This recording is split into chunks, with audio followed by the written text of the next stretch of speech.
Test. Oh.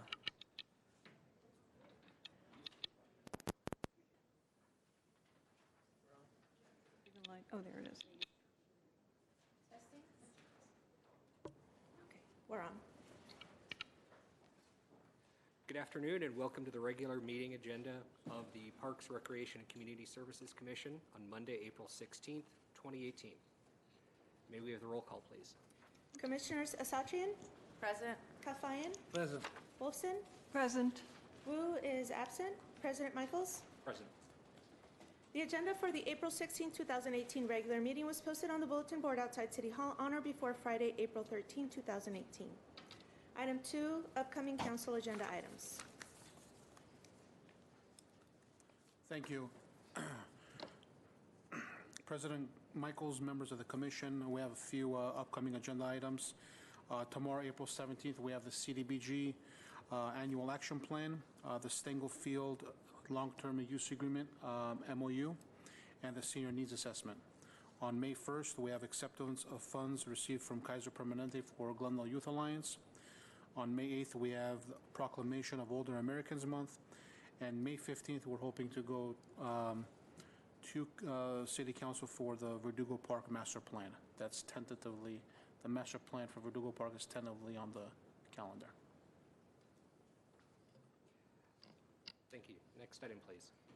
Next is item 3, introductions and presentations at A, annual volunteers recognition.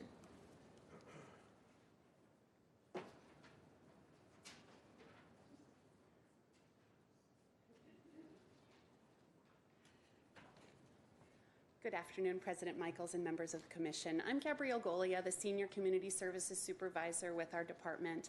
I'm very pleased to be here today to recognize our volunteers. National Volunteer Week is being commemorated during the week of April 15th to the 22nd. And we are so grateful for all of the volunteers that have helped us throughout the year. We have so many faces here of people who have given their time and their energy and their skills to us over this past year. We welcome our volunteers in various programs and sections throughout the department. They provide assistance with programs such as homeless services, senior meals, sports programs, senior programs, CDBG programs, special events, community centers. The list can go on and on. They do everything for us. This year, a total of 23,149 volunteer hours were given to us in this department, which is incredible. If we break that out to an hourly wage of just minimum wage, that would value over $250,000 worth of time that was donated to this department and to the community as a whole here in Glendale. So we want to take this opportunity to thank some of our volunteers. This is obviously not all of them. With the number of hours that have been donated to us, this can't possibly be everybody, but these are the volunteers that we're recognizing today for donating close to 100 hours. Some have donated for homeless count services, where they helped us with our homeless count back in January, and some are here because, one in particular, because he's donated to multiple different programs, both financially and with his time. So without further ado, I would like to first, I'll read off the names of our senior meals volunteers. These are people who have assisted us with serving meals in our community centers for the senior programs. So, Teresa Pimentel. Oh, Teresa isn't here? Okay. Olga Guevara. Oh, I thought everybody was here. Sorry. Carol Joy Turner.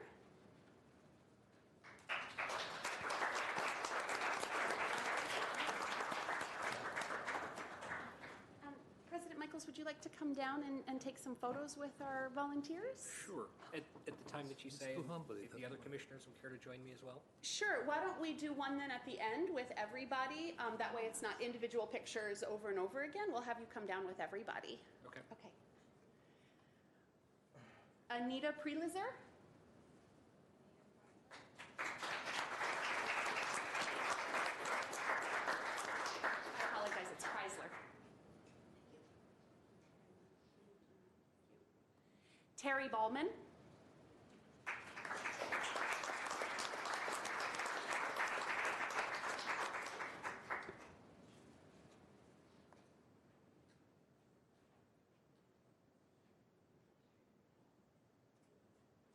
Rita Carranza.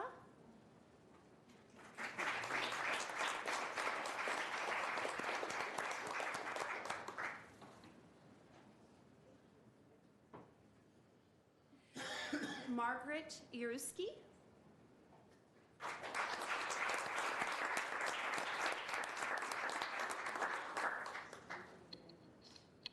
Jean Lee.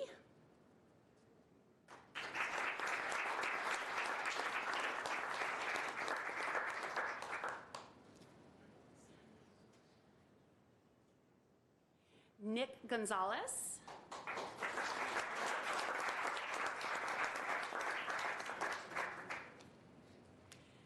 Dawn Moore.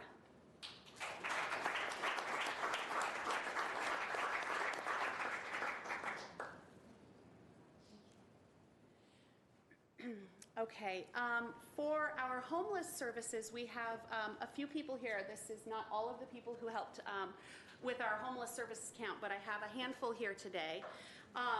Victoria Daktorlian.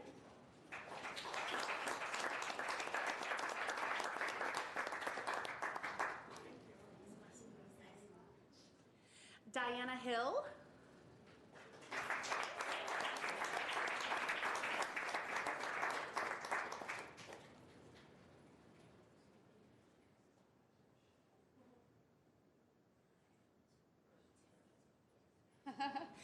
Jim Nasella.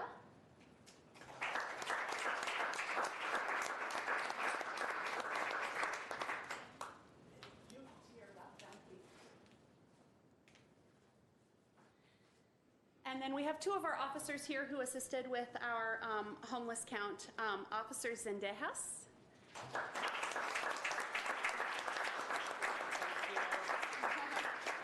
And Officer Kosis.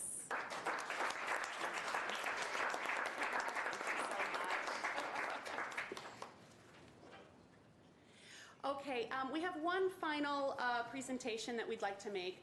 Our homeless services and Trails and Open Space would like to take the opportunity to thank Chris Waldheim with Jay's Maintenance for his continued support and generous donations.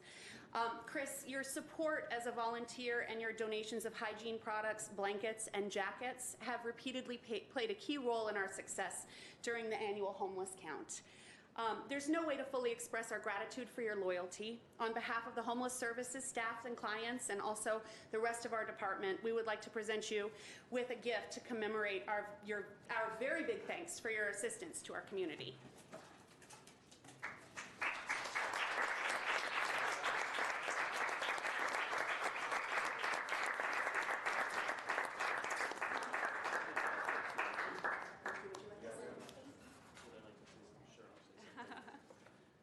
Thank you, Commission, for having me here today, and thank you for the award on behalf of my family and our company. I appreciate that very much. I just wanted to say thank you very much to Glendale PD for being part of that homeless count. They're a huge part of I think, helping the city solve that problem, and I know both of them know the homeless population better than anyone. And I also want to take a minute to acknowledge a 30-year volunteer that you lost this year, Rose Roverino, who volunteered at Spar Heights and was a friend of our family's, and she died recently at 99. So just wanted to, have her name in the records for everything that she did for the area's seniors. So thank you very much.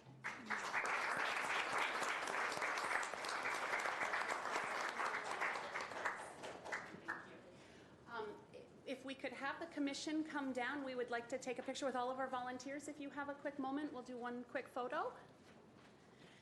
If our volunteers could come up and join us, we'll do one photo with everybody, and then you guys are welcome to leave. Sure. I know. Would you prefer to stay up behind, and then we can come up here and yeah, that way. I'm sorry, I'm getting you to roam around. Why don't you come up here and we'll have everyone stay here.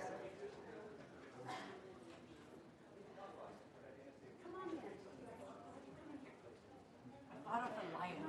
Is that better?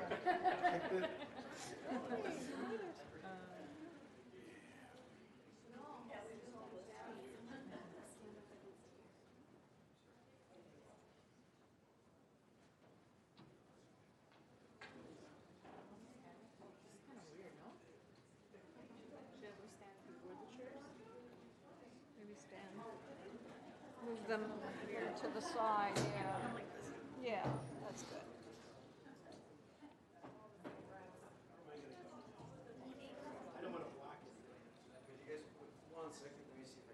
There's like.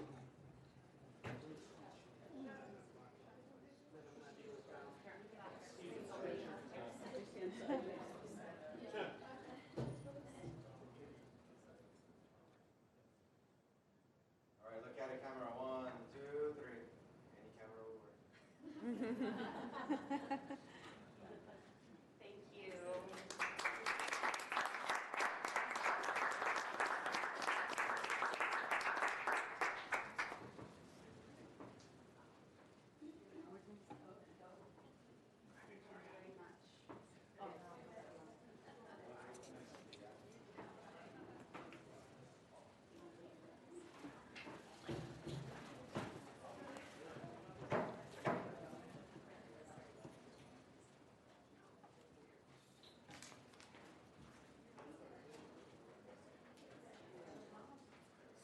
President Michaels, the record will show that Commissioner Wu joined the meeting at 2:39 p.m.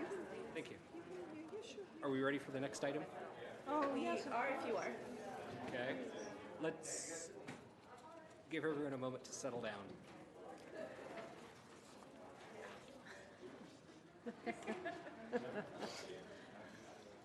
Yeah, I remember elevating my foot. It gets really heavy.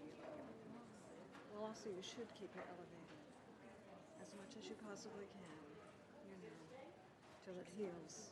Seriously, you know. You can't do that now. I'm sorry to say. There comes a point in life. As some of our volunteers are leaving the chambers, let me express on behalf of the commission and the park staff our thanks and appreciation for all of your efforts.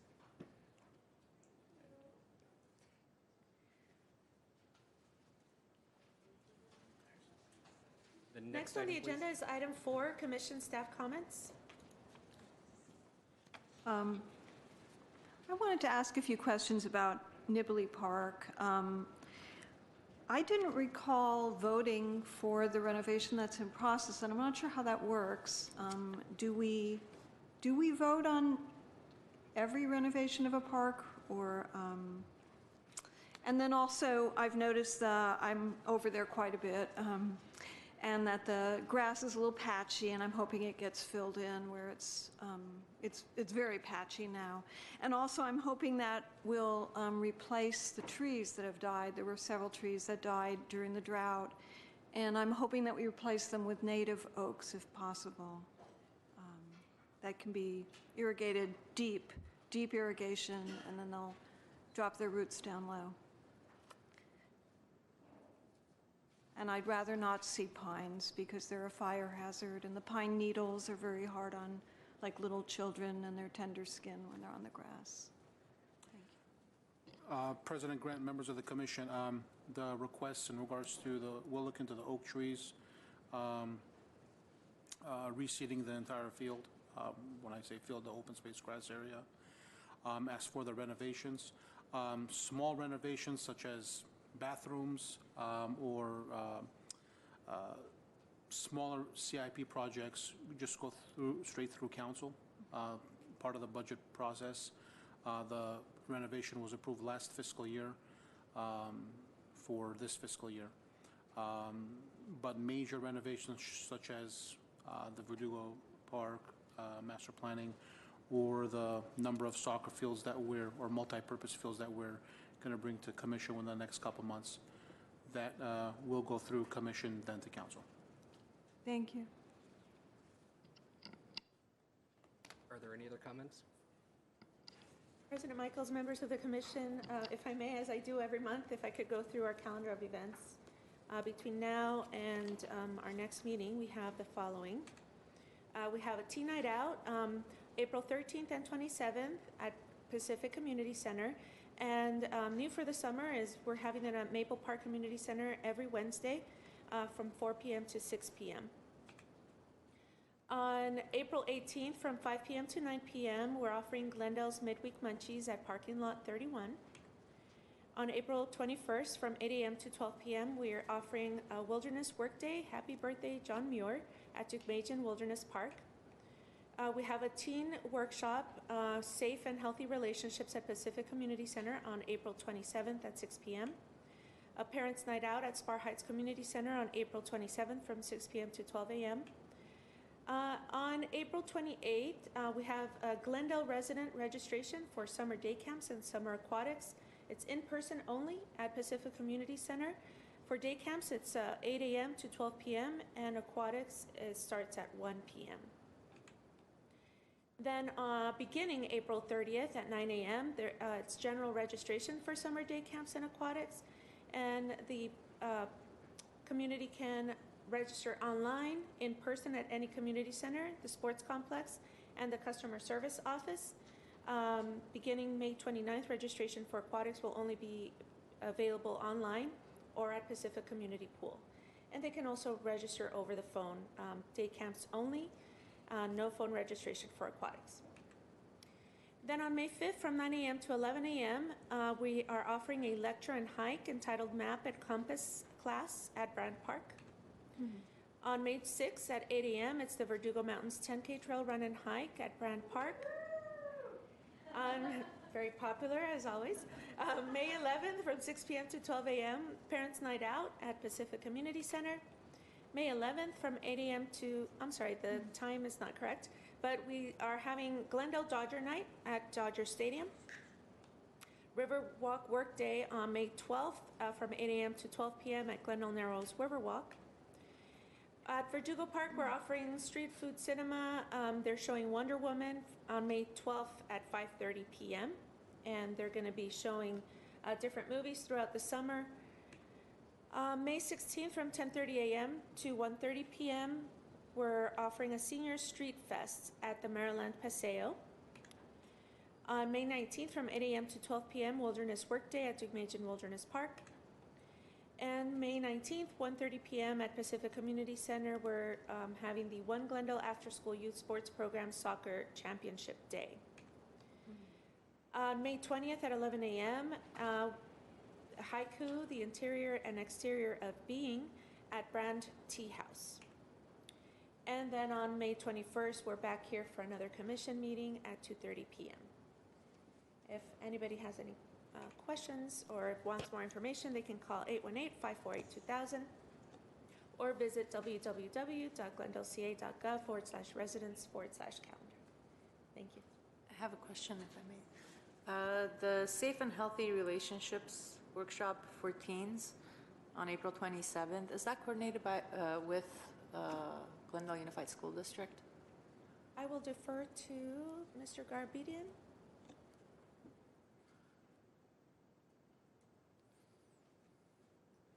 President Michaels, members of the commission. So the Safe and Healthy Teams workshop that we're doing during the Teen Night Out event at Pacific Community Center is in collaboration with Planned Parenthood. So they're the agency coming in and giving that workshop.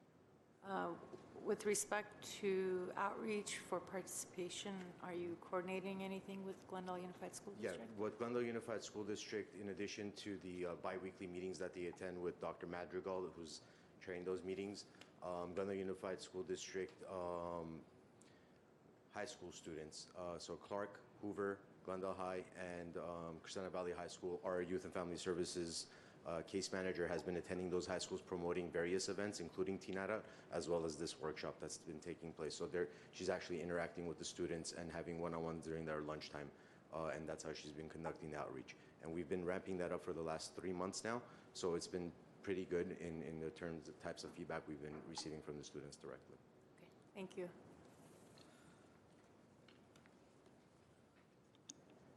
The next item? Okay, the next item is 5, oral communications. Discussion is limited to items not a part of this agenda. Each speaker is allowed 5 minutes. The commission may question the speaker, but there will be no debate or decision. The director may refer the matter to the proper section for investigation and report. I have one card for Suja Carl. You're very excited, Suja Carl. I am. I'm always excited to be here, even though I brought my knitting. Hello, my name is Susan Jacarl. You guys know me as Purple. I live at 1841 Tamerlane Drive in Glendale, 91208. And thank you for letting me speak. If I break any the rules, just tell me. First off, as a board member of the Glendale Parks and Open Space Foundation, I'm so glad to see so many of our events coming up on the calendar, so thank you for that. And also yesterday, thank you to everyone involved in the restoration of the Chaussee Tea House and Gardens. Yesterday's Cherry Blossom Festival was an amazing success. So the food truck actually ran out and people, actually, I think that's the only thing people complained about. So, oh, turn off your ways. So I just wanted to say a few things about the Verdugo Park plans. And I think plans for Shane's Inspiration All Accessible Playground sounds fantastic. I'm so sorry, ma'am, if there was a confusion. Because that is part of the agenda. Oh, that's we right. can I'm so take sorry. I'm completely confused. Yeah, we can Okay. take your comments So- at that time if you'd like, or if you have other comments, you can continue to speak at No, this time. I'll just wait for that. Thank you. Okay, sure, no problem. Do I have to do another speaker card? No, that's okay. Thank you. I apologize for that. So we'll add that to the pile. Thank you. Okay, Next so item, then please. we'll go on to the next item. Item 6, consent items. At A is approval of the minutes of the commission special meeting held on February 26, 2018.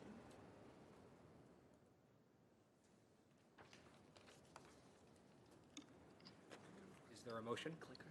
I move that we approve the minutes. I will second it. Roll call? Commissioners Asatrian? Yes. Kafayan? Yes. Wolfson? Yes. Wu? Abstain. President Michaels? Yes. Okay. Next item. Next is item 7, action items. At A is motion to review and provide feedback regarding Verdugo Park North Master Plan.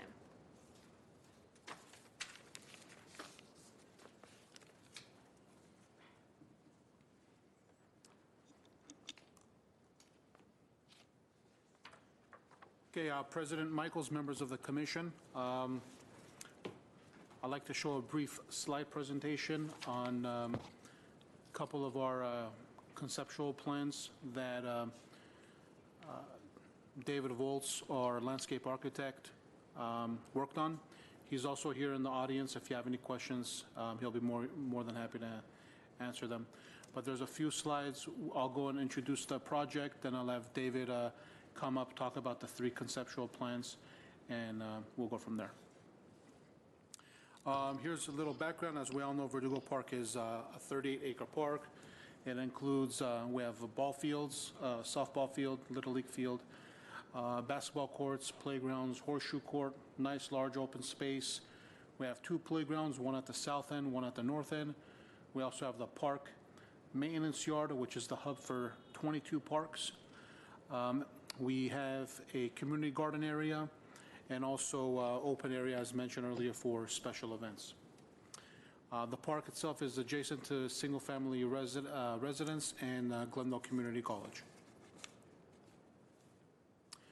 The goals of this project was to look at safety and security, pathway lighting, refurbish, update existing facilities. We do have a bathroom at the north end of Verdugo Park that needs a lot of work. So we would like to renovate that bathroom facility. A community room to support community uses and the day camp program. When I mention community uses, special events such as the Cars for Cops events that will take place within the next couple weeks. I believe it's on May 5th or 6th. We have the day camp program. We have our summer concert series, Movies in the Park, Kiwanis Duck Splash event, the Canine in the Park. So we would like to have a small community room for special event support and day camp use. An all-inclusive Shane's Inspiration Playground, drive path modification, some additional parking, and refurbish the community garden. The project budget is total is $3,825,000. We have $2 million in DIF fees, $500,000 from our recreation special revenue fund, $500,000 in CIP, and an additional $825,000 for the Shane's Inspiration, totaling $3.8. So we had 2 community meetings. The first community meeting we had was in June of 2017. This was to hear the community on what they wanted. We also talked to the community, addressed them, and told them what staff was thinking of doing. Adding a community room or a building the size of Griffith Manor, between 3,000 to 3,500 square feet. That was just a suggestion, so that's what staff suggested. Replacing the existing playground with an all-inclusive playground. New parking lot to serve the playground, both ADA parking and parking for the public. Rebuild the community garden. Add picnic areas, additional picnic tables, ADA accessible picnic tables. If you walk the park, the concrete tables they need to be removed and replaced with brand new tables. They haven't been touched for quite a while. DG walk path with exercise equipment, and also a future historic village. The historic village was an idea brought up by staff because it's part of our strategic goals. When I say ours, our department's strategic goals to work with economic development section on locating a area, open space area, or a facility, or somewhere in the city where we can develop a historic village. So we thought that the north end of Verdugo Park would be a good area for that historic village. So the summary of the June meeting, we had 34 community members that were in attendance. We did receive 25 comments. We had support to replace the restroom, but keep the existing size, the existing footprint. Replace the current playground with an all-inclusive playground. Relocate the community garden. Eliminate the existing park, the drive that goes, the pathway that goes all the way through Colina. Add additional parking, but only ADA accessible parking. Not ADA accessible, ADA access parking. Rest of the park users can park in the existing lots that are currently there, but we did have some support for ADA parking. We did have some support for roundabout for drop-off and pickup. Renovating the picnic areas and minimizing impact to trees. We had two things that were opposed, replacing the patio with a community room and exercise stations. So after the June meeting, we met with our landscape architect multiple times to come up with 3 conceptual plans. The plans did include, we reduced the community room from 3,500 to 2,500 square feet and a restroom building. Replace the existing playground once again with all-inclusive Shane's Inspiration playground. We provided new parking options to serve the playground, community room, and emergency services. Rebuilt community garden west of the park services yard. Replace existing tables with ADA compliant groupings. And install a DG walk path, ADA path of trial, and also the future of historic village location. This was proposed to the community in March. Our meeting was March of 2018. With that being said, I want to invite David Volz, our landscape architect, to review the 3 concepts, concept A, B, and C. And then after he's done, I'll take over the rest of the presentation. Thank you. It's nice to be before you. We have had some very nice outreach meetings with your community out on the site. One thing I wanted to point out was the initial meeting was on the site itself, and I'm certain you folks have all been to the park.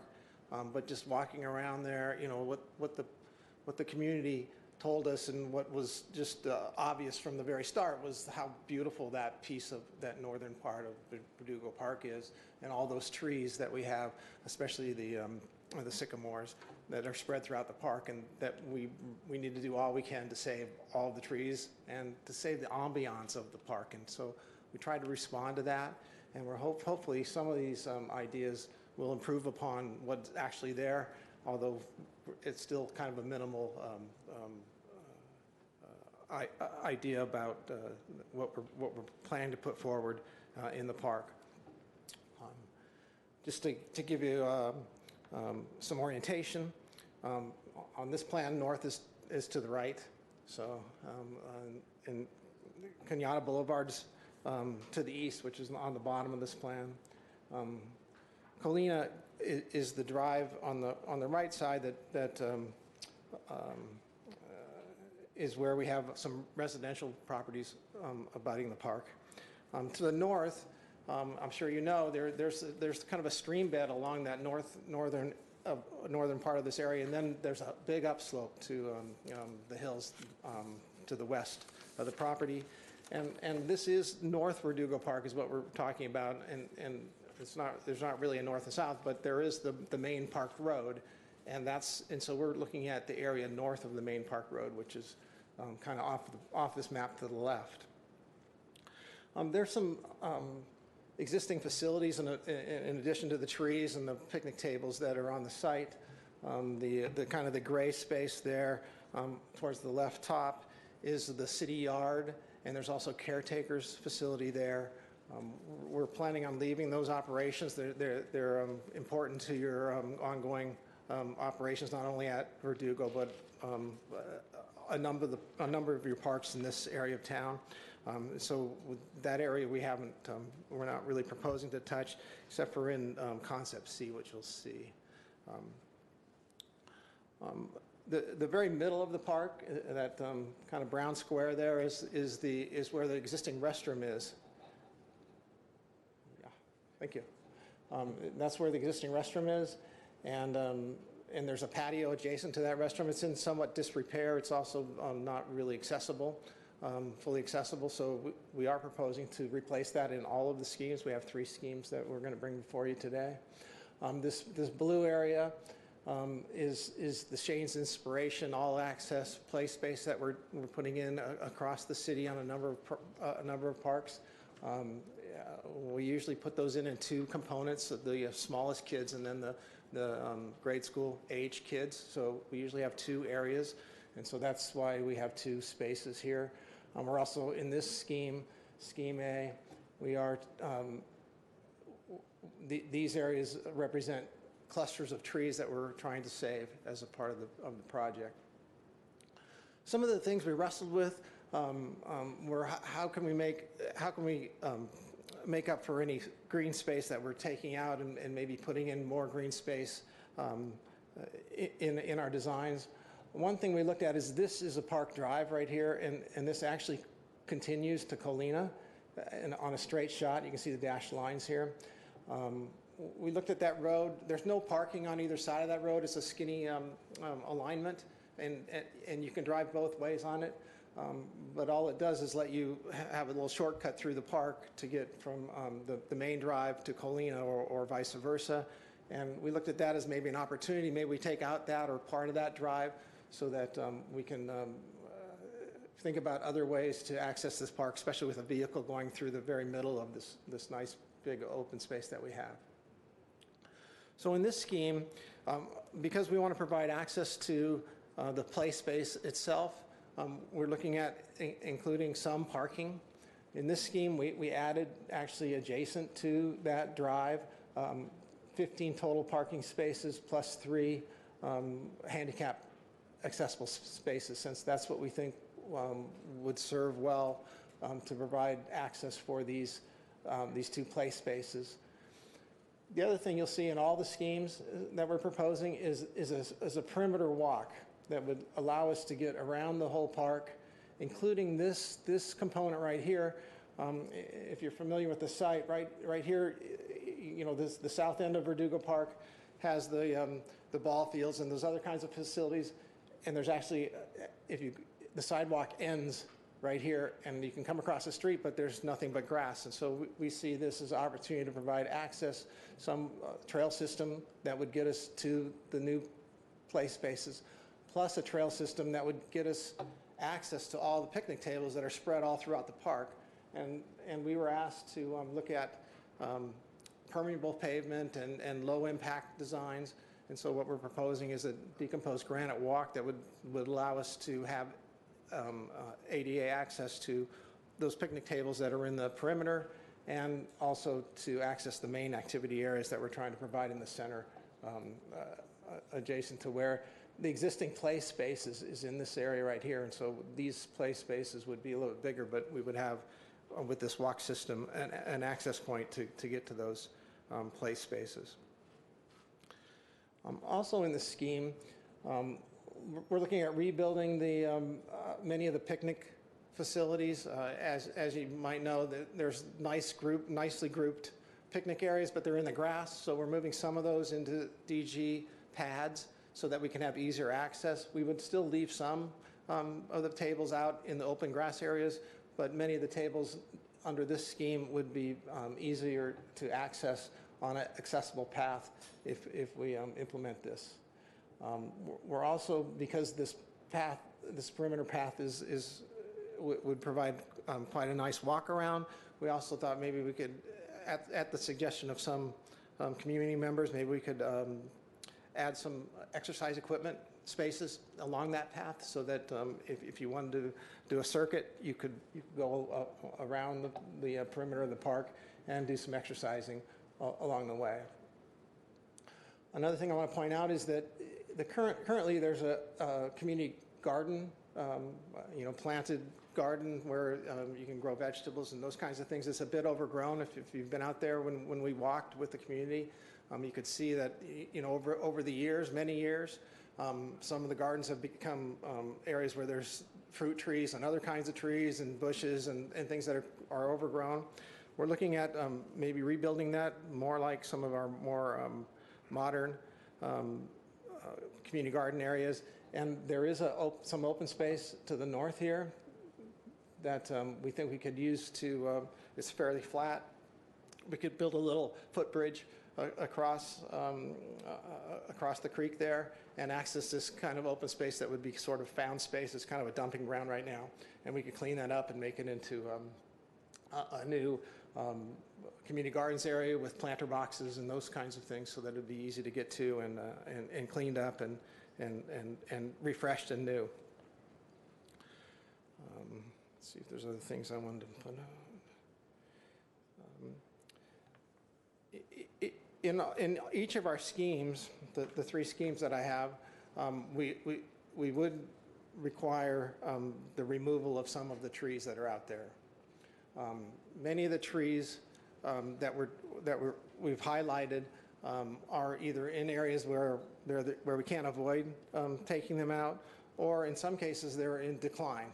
A number of the redwood trees out there, if you've been out there since the creek bed has become drier over the years, we've lost a lot of the trees that are up against that creek bed, and it's just time to take them out, and we would look at some kind of a urban forest renewal program so that we would plant trees to make up the difference for any trees that we would take out. And each of the schemes has a number of trees that would be impacted, and we have a chart that I will show you that depicts the different numbers of trees in the different schemes.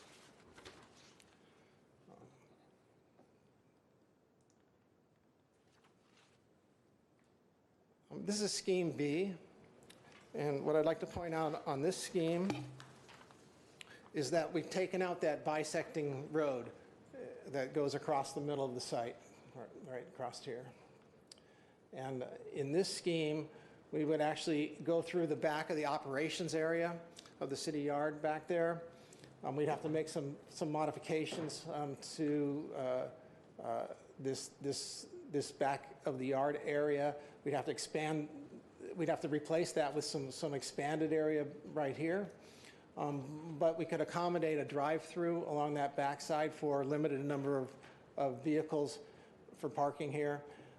We would be disrupting in some ways the yard's operations that they have ongoing with trash cleanup and circulation, but hopefully it's not an onerous activity that they couldn't overcome. So if we allowed this access route, we could put parking down here where the existing community gardens are, perhaps a little turnaround at the end there, and come back. That way we could have handicap spaces and able-bodied spaces in this new parking lot here for B, and it would eliminate all of this pavement that's across the middle of the park, all the asphalt pavement anyways. Again, we're showing two spaces for the new play space. That would be the Shane's Inspiration all-access play space. We're again trying to miss those trees that are in the middle there. We're looking at replacement of that restroom building and perhaps a small community room here. And again, the perimeter walkway that would go around here. In this scheme, we're looking at perhaps a concrete walkway that would give us direct access to this play space from this crossing right here to North Verdugo Park, or from South Verdugo Park to North Verdugo Park. And the other thing I didn't point out in A, but we have this in each of the schemes, is a possible location for a future historic village, which would be in this lower area, this kind of a valley down here. This could be accessed from this parking lot or from the central core area of the park. Again, we have picnic spaces and exercise equipment along the edges. These are the exercise equipment, and this perimeter walk that would allow access all the way around the whole site.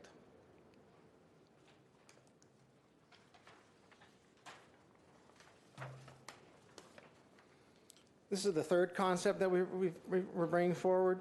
This one maintains the existing road that bisects the park here. And so you can see how that would allow vehicles to drive through to Colina Drive. Again, we have the play space in the middle here. We have access walks that we're showing that would allow circulation in the park. And in this scheme, we again show a parking lot at the back side of the city yard area on the west. And so you would park here and access the play spaces and the community room and the center part of the park from this back parking lot. And we also have a picnic facility here, maybe a large shelter with some picnic tables and picnic grounds as we run our daycare operations. It's nice to have places where we can gather close by this kind of central area. We think we're going to get people that want to be here or be close to here and utilize the new play space. So that's what we're proposing here. And then some other picnic table clusters and the exercise equipment that we have around the perimeter path. I'd be happy to talk more about each of these if there's any questions, but I have just a couple more slides that maybe will help quantify some of the changes that we're putting forward. This is a comparison of the different amenity and concepts that we're proposing. The community room and restroom building in A and B, we're showing this new community room as well as a restroom. In C, we're just proposing to replace the restroom with a similar size restroom building, but it'd be full replacement. And so that's the difference between those. In all cases, one of the directives was to make space for the all-accessible Shane's Inspiration play space, and so that isn't in all the concepts. We also are looking at different options for shortening or eliminating or leaving the park drive, and that's A, B, and C. So shortening, leaving, or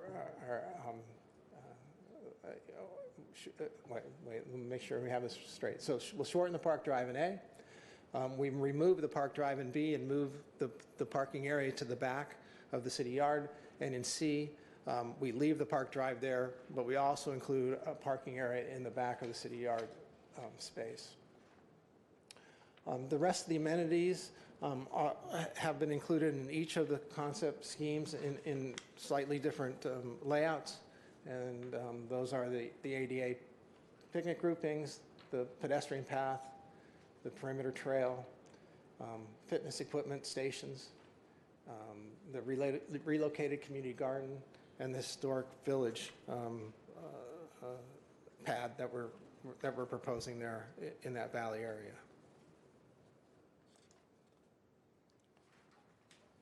Again, just by way of comparison, the different options. In each of the concepts, we are looking at having to remove trees.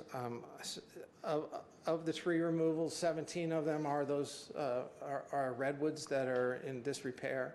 Other trees are smaller or in other ways in disrepair.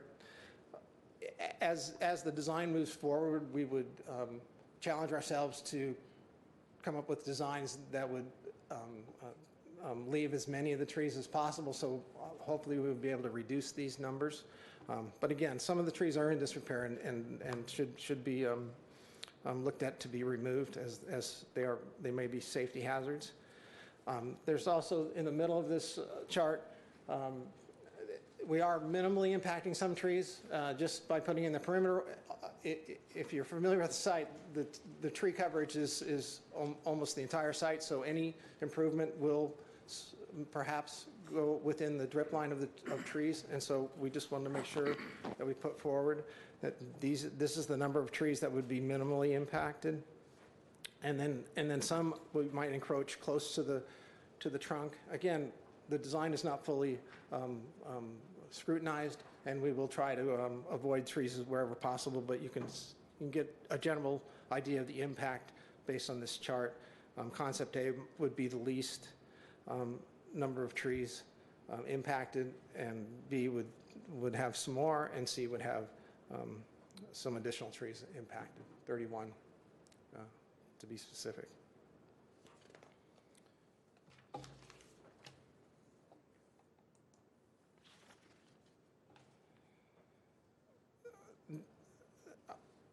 A big concern of the community was how much green space would be impacted or taken away or added.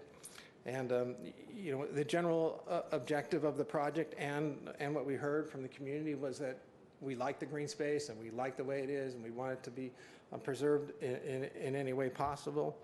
And so in this chart gives you the amount of turf grass reduction that would be implemented in any of the schemes. So we have about 8.3 acres of turf grass existing out there, and the resultant changes in each of the schemes are on the right side of this chart. There'd be 6.9 acres left if we implemented Concept A. So a lot of that is the perimeter walkway, which even though it's fairly narrow and we're just looking at a pedestrian path, it's quite long and it takes up quite a bit of acreage. The play area will be expanded in each of the plans in order to accommodate the all-accessible play space, so we lose some turf grass there. And we just don't have any circulation within the turf grass as it sits today. So if we're doing any kind of improvements, we should provide ADA access to the facilities that are out there, including the picnic tables and those kinds of things. So some of these reduction in the turf grass is necessary just to provide ADA access. So Concept A would result in a remainder of 6.9 acres. Concept B would have 6 acres of turf grass left, and Concept C, we're looking at 6.2 acres of turf grass left on site. I'd be happy to cover any of these things in further detail if it's the Commission's pleasure, but I think we might have to conclude the A few more presentation. slides, and then we'll open up to questions. So the summary of our second meeting that was held March 5th, we did have 32 community members that were in attendance. We had, as of April 6th, we had 41 written comments through the meeting and through email. We had online comments that were made through April 6th. General feedback received, we had support to replace the restroom replace the playground with an all-inclusive Shane's Inspiration, relocate the community garden, eliminate the existing drive path, construct a granite DG walk path, additional parking, but only make that available to ADA, excuse me, and make it minimal behind the parks yard. Having a parking drop-off and turnaround zone, renovate the picnic areas, and of course minimize impact to the existing trees. We have three things that community members were opposed to. Was replace the patio with a community room, the historic village, and installing exercise stations. As I mentioned earlier, the project budget is $3,825,000. Concept A would cost 2.6, concept B 3.2, and concept C will cost 3.6. Additional funding hopefully will be available through Measure A, which is our LA County, the LA County property tax. It was a measure that was voted on last year. We get about $653,000 a year through Prop A, plus we can apply for competitive grants to cover the shortfall that we have for concept B and C. Project schedule, we hope to go to City Council in May, mid-May, late May. Design development will take about 4 or 5 months. The design phase, construction design phase will take another 5-6 months. Plan check, and we hope to have construction started by the end of 2019, and projected construction period 8 to 12 months. Staff is recommending to reduce the size of the restroom building and community room to between 1,500 and 1,800 square feet. And I would like to add that the community room will be available for special city special events, citywide special events, and the day camp program.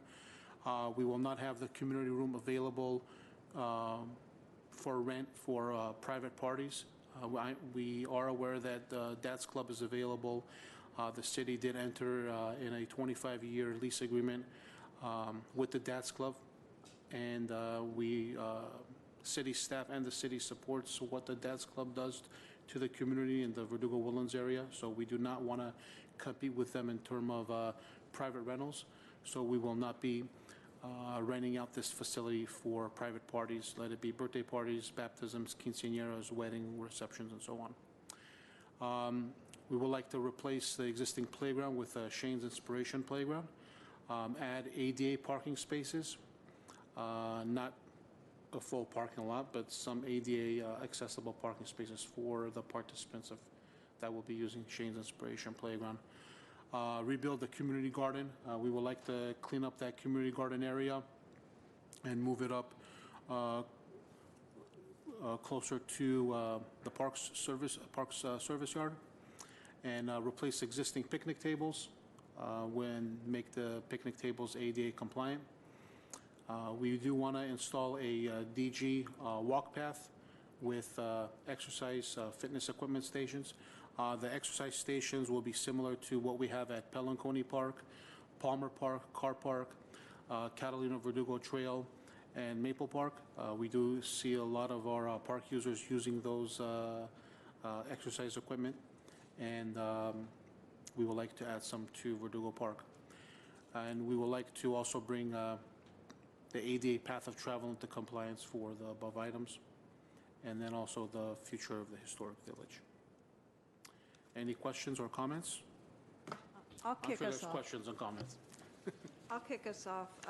First of all, I'm so sorry, Susan. Can we have the public speak before just so we get all At this point, are there any specific questions from the commissioners on the presentation? yes, I have a question. What is the historic village? President Michaels, members of the commission, as I mentioned earlier in our presentation, that part of our strategic goals was to work on finding a space for a historic village. There are historic homes that like to, or historic homes that had been requested by developers to move into our open space areas.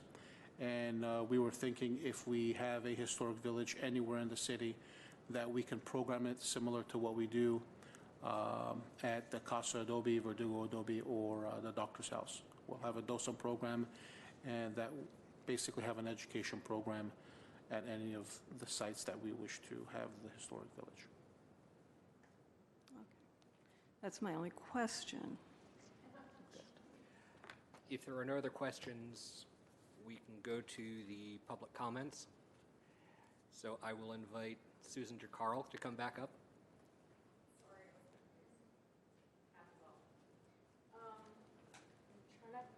Not going to take too much time, but Shane's Inspiration type playground is awesome. I would love to see some of our College View students be able to access the playgrounds. I'm just wondering, there's 3 handicap spaces, or is there, I'm suggesting at least 5 for them, and I'm glad that you're not going to add any other regular parking spaces. Restroom, accessible restroom, and park tables would be great. I participated both in the canines in the park, the Duck Splash, and also be there for the Cops for Kids and Cars, I forget the event. But yes, we definitely need storage space for that. It's really hard to stage these big events for the city, and I've been working with these nonprofits, and it's a little bit hellacious trying to get all that stuff together. So if we had a place that we could put all our signage and all the things that we use for these things, it would be great. I think overall the nonprofits would spend less money if there was a storage space to keep like tables, tablecloths, like all the various things, instead of everyone shelling out every year for all that stuff. And yeah. I would love a walk path. I would love exercise equipment. I think it makes the park look fresh, and because of being on the Park Foundation, I want people to be out there and exercising and really enjoying that open space. I'm a little bit concerned that there might be too much sidewalk, but I'd like to see how everything moves. But this whole planning thing has been great. I think it's moving forward and smart decisions are being made, so I'm really appreciative. About the community garden, I've helped build 2 of them in the city, so I would love to see a new community garden. I didn't even know that was a community garden. I thought it was just some scary place where plants went to die, and there's always some guy that's hanging out in the shrubbery there. So a redesign is like really, really needed. Historic Village would be great. I know 4th graders through GSD do some kind of, what is it? The missions, sorry, I didn't grow up on the West Coast.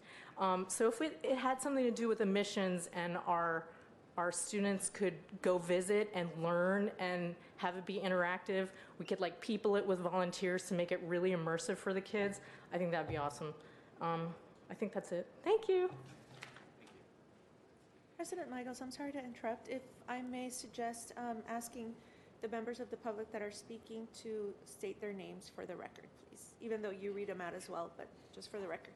Thank you. The next speaker we have is David Keene.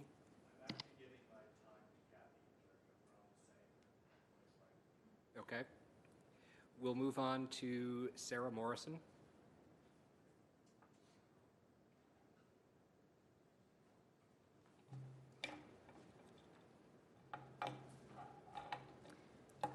Good afternoon, President Michaels, members of the commission. My name is Sarah Morrison. I live at 338 Whiting Woods Road, Glendale.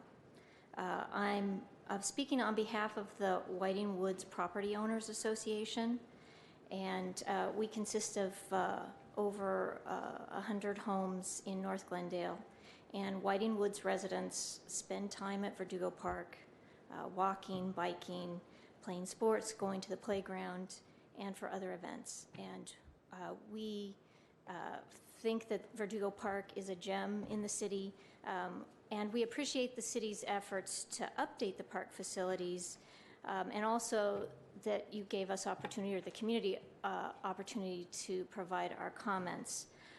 Whiting Woods submitted a comment letter, and I have copies of that if you need them. But we raised a number of concerns that we had with the Verdugo Park master plan.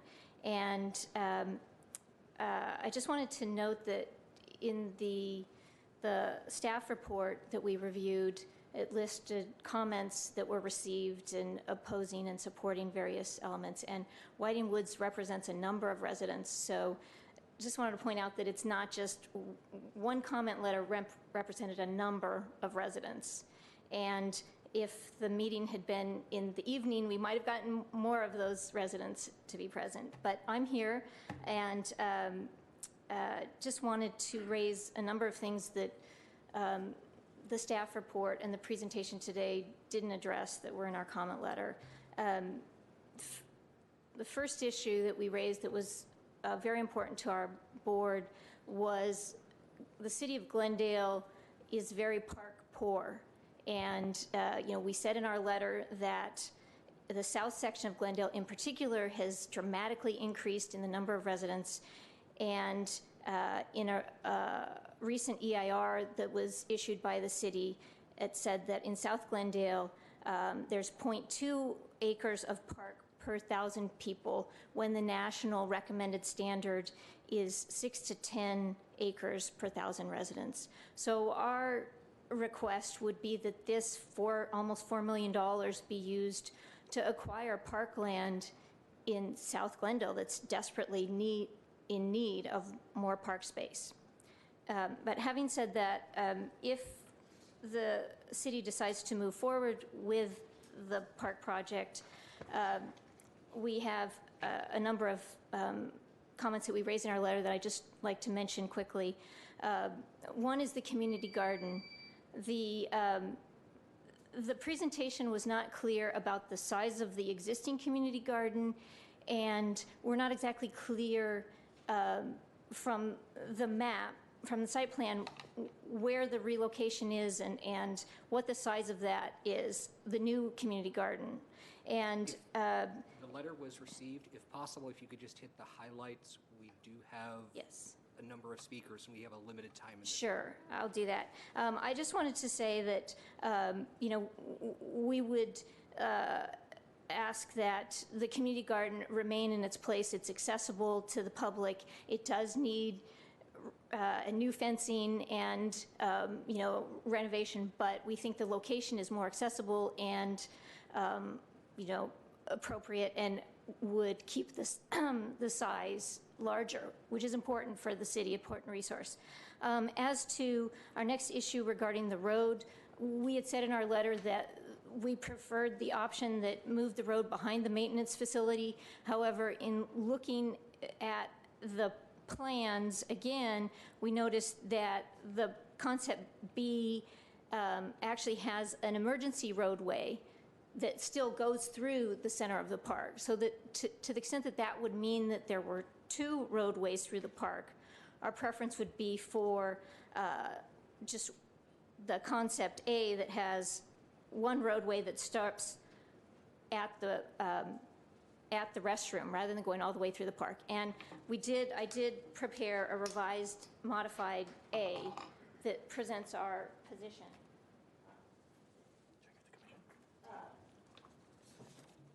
So then we also talked about... I'm afraid we do have to move on to other speakers. Okay, I'll just really quickly, the impact of the trees. We asked that the city do a mitigation plan that indicates which trees, what type of trees are going to be impacted and what the mitigation, because just replacing a fully grown tree with a sapling is not sufficient.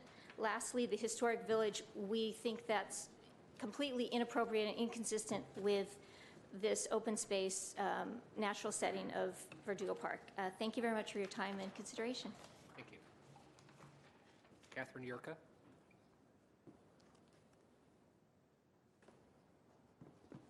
Good afternoon to Chair Michaels and the Commission. I have a number of people who've been willing to cede their time to me. I can identify them if you like, but maybe we can count it all up at the end and we'll see how many people. If you could tell me in advance so that way I can set the timer to the appropriate amount of time. Okay, David Keene, Angel Trinan, and Dan Brotman. And how do I work the, Sorry? I'm sorry, how do I work the? Oh, I will put it up Okay. momentarily as soon as I put on the right time. So then that would mean 3 That'd be 12. 12, yeah. Okay, thank you. And my name is Kathy Yurka, and I'm In here. just a second, please. I want to make sure you have the right amount of time. Okay. Give me a second. I'm here on behalf of the Verdugo Woodlands West Homeowners Association. There are many people who would like to be here but are unable to attend because of the afternoon hour. I do have a few slides. Our organization has a number of concerns that are also shared by Ross Moyne and Royal Canyon Homeowners Association. And I'd like to reiterate the point that we all submitted comment letters, but those are treated as an individual responding, not as an organization that represents many, many members. I also want to point out that not only does South Glendale have an incredible dearth of park space, but the majority of the funding for this project comes from development impact fees. That development occurs in South Glendale, and yet the money is being shipped to the north. There is just a fundamental equity problem here, and I know that's not staff's mistake, but it really is something that you should take into consideration. Residents of the Woodlands love Verdugo Park. It has been beloved in Southern California for over 100 years. People like to come and picnic under the trees. It was fundamental to the advertising of our neighborhood from its first subdivision, and is still a really crucial part of our identity. Obviously, the park has changed as Glendale has changed.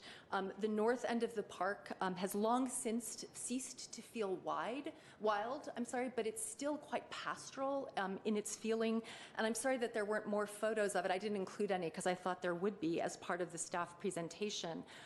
And the southern end of the park has really experienced the development because it was closer to the Civic Auditorium, the pool, and all of those historic features.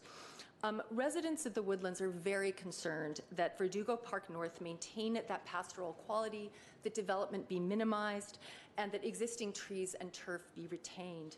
It is a place to walk, read, and think, to picnic and to play. And we appreciate the outreach from staff at Parks and Community Services, and they're extending the comment period.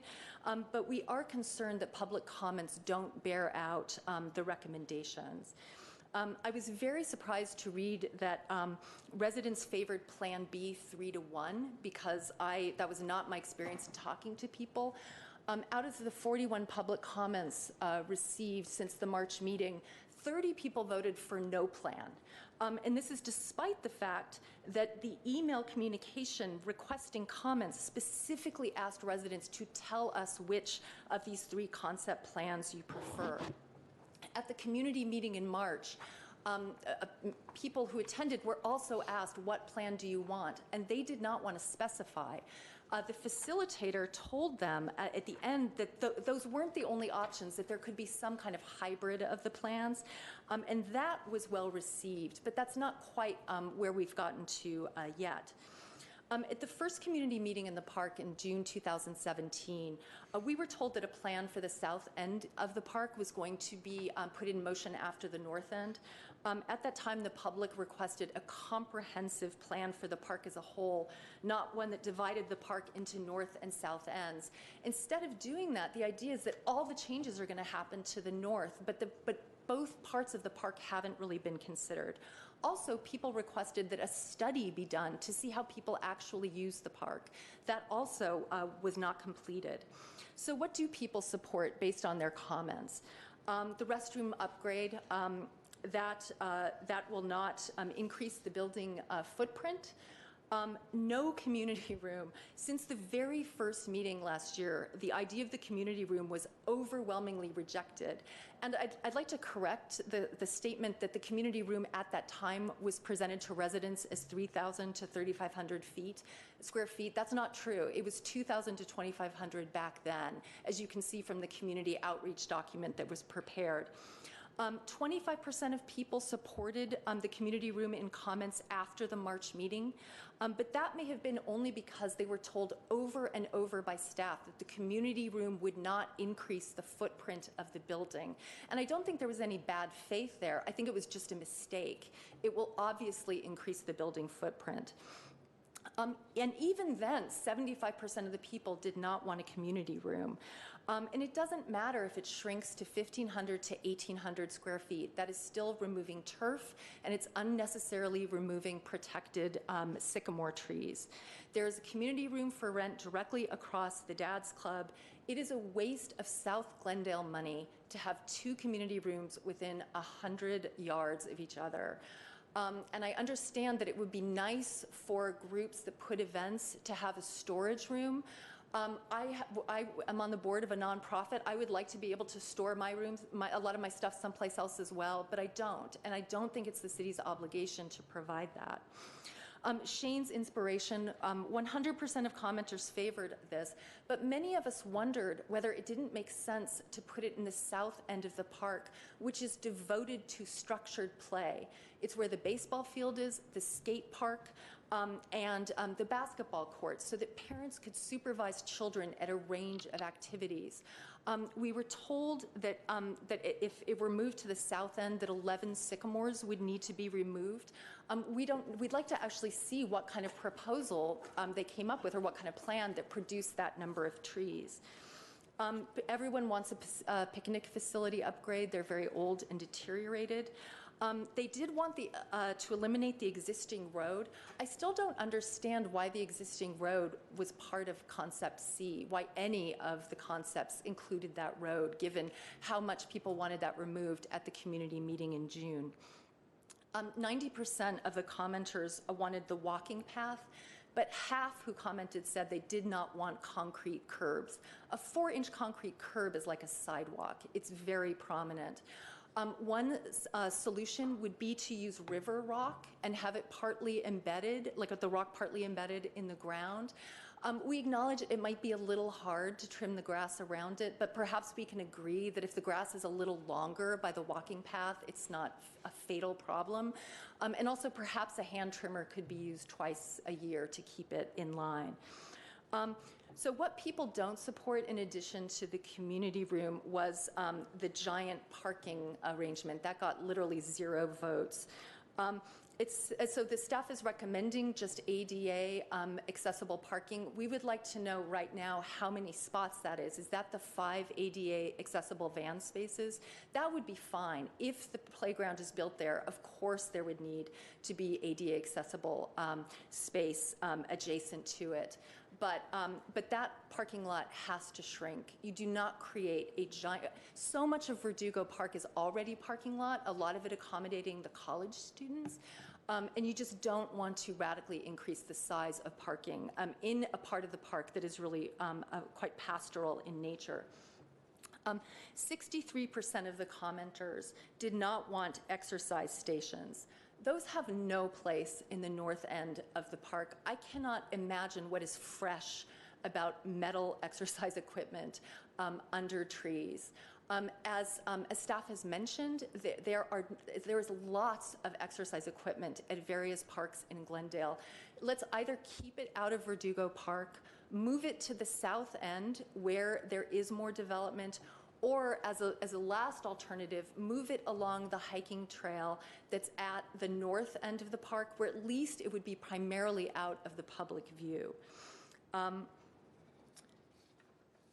So people do not want a historic village.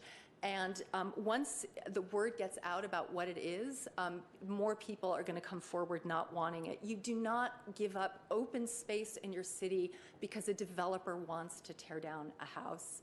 I understand that the motivations behind this from staff and from the city are good, but you're not going to, it takes a lot of work to run these things as house museums, and it's just, you're not going to have the infrastructure to do it. I'd like to note also that Plan C has a shaded picnic area in lieu of the community room. We don't understand really why trees aren't sufficient shade. But if you do need a shaded area, move it closer to the stream bed. It's moved down slope, and that would be minimize its impact, its visual impact on the park. We really should keep structures to a minimum. I also have just a couple questions I'd like to raise. I don't understand why Plan C is estimated to cost $400,000 more than Plan B. The plans are very similar, as staff notes, with two key differences. Plan C, there's only a restroom upgrade on the same building footprint. So you have a smaller building, which makes it cheaper. Plan C just kept the regular road in place. So with Plan B, you'd have to get rid of it. In addition, Plan B has that big turnaround, and it seems to have some kind of emergency road going through it. I don't see any way that Plan C costs more money. If it does, there's something being badly considered or badly designed that is not readily available in the plans presented to the public. We also don't understand how Plan C required the removal of 31 trees and Plan B only 23. Despite the new road, despite the turnaround, despite the larger community room, that doesn't make any sense. And if it is, again, there's some problem with Plan C that is not being pointed out or is not visible from the renderings. And finally, we asked staff to please put ribbons on trees to identify which ones would be lost under each plan. That seems like useful public information to have. We were told, although we got sort of conflicting things, but it hasn't happened. And one thing we were told is that it wasn't possible yet to determine which trees would in fact be removed. It seems to me that if it's possible to count the number of trees that be removed, it's possible to identify the number of trees, the actual trees that would be removed, and it would be helpful to the community to see this.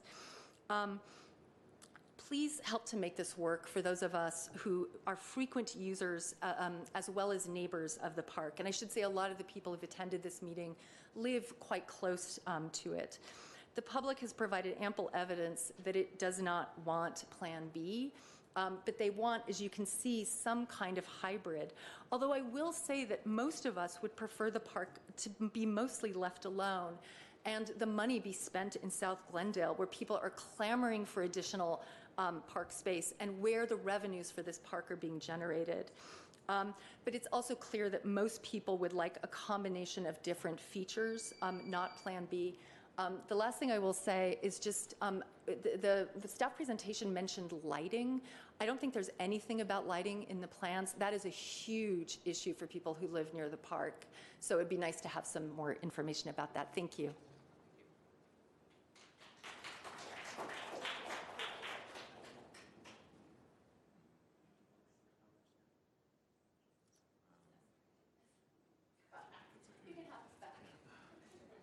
Are there any more comment cards? Our next speaker is Diana Greenfield.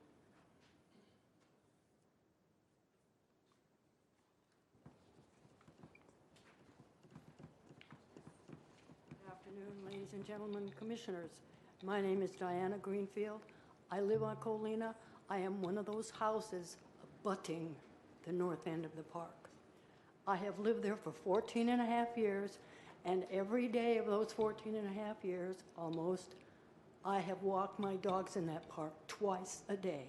I am very familiar with how that park is used, and I can tell you, nobody I speak to likes this, the proposals. When you finish, I would like to know how, I would like to see story poles from where the new playground is going to be and where this so-called restroom is going to end. That's 10,000 square feet, and this is almost 2,000. That's 12,000 square feet. You're going to cut the heart right out of Verdugo Park and forget the historic village, please. Why can't you show us, have another meeting in the park and put poles around or whatever you do to show us how large that space is going to be? Also, Kathy, I agree with everything she said. Mark all the trees that you're going to cut down to do that. This is a wonderful park. I don't see anything wrong with it the way it is. Yes, it's old, Okay, you want to put, and with the decomposed granite walkways and the exercise station, another foolish thing. Where are you going to put your new picnic tables? There isn't going to be enough ground to be able to do that. There isn't going to be place for the people to put up their badminton nets and their volleyball nets and for the kids to play pickup soccer games. Where are they going to do that? That's what this park means to me. I love the park. I love the way it's used. I love the bagpipers who come and practice. I love the slack rope walkers. I love all the kids who play there, the dads who come and coach their kids in soccer or whatever. And I think Kathy's correct. Everybody here thinks that this money should be spent the south, which is South Glendale, which is park poor. That's where the money belongs. It doesn't belong in Verdugo Park. Thank you very much. Thank you.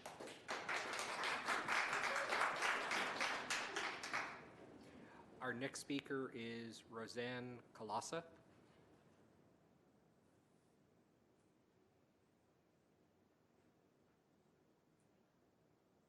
Good afternoon. My name is Roseanne Calava, and I am a neighbor of Verdugo Park. I also am opposed to definitely the historic village. There's no need for a village in Verdugo Park. After how many years Verdugo Park has been there? I'm favorable with the new Shane's Inspiration Point. That's fine. We need to help the handicapped children and so forth. I'm mostly with the agreement with the Verdugo Woodlands proposals. The parking, we do not have to have more parking in Verdugo Park. You need it for the handicap assessed, that's fine. And the community room is not needed in the park. There's facilities right across the street. There's no problem. We are using the park the way it is, and we want to see green park. We don't want to see cement. And we need the acres, the green acres. We're going from 8 acres down to 6 to put what in? We like the green. We want the trees. We want the green birds. We want all kinds of things the way it is. You can update your bathrooms. Yes, that's fine. The things we know we need. But we don't need to change the park. We have one park, Verdugo Park, north and south, it's still Verdugo Park. Put it together and don't put any more cement. We don't need cement. There's too much cement going on in the world. Thank you.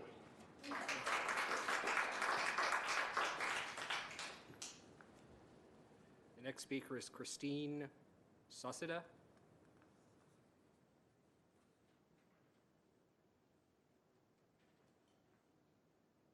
Hello, my name is Christine Sauceda, and I live on Opeachy Way. I agree with everything that Kathy said. I sent in emails regarding my concerns. One of the mission statement for the commission is to preserve the open space, and it doesn't seem like that matches up with your Plan A, Plan B, Plan C. I think that adding any more hardscape and removing green just it creates more heat in the park, and what we need is cooler temperatures, and they're critical for the carbon cycle.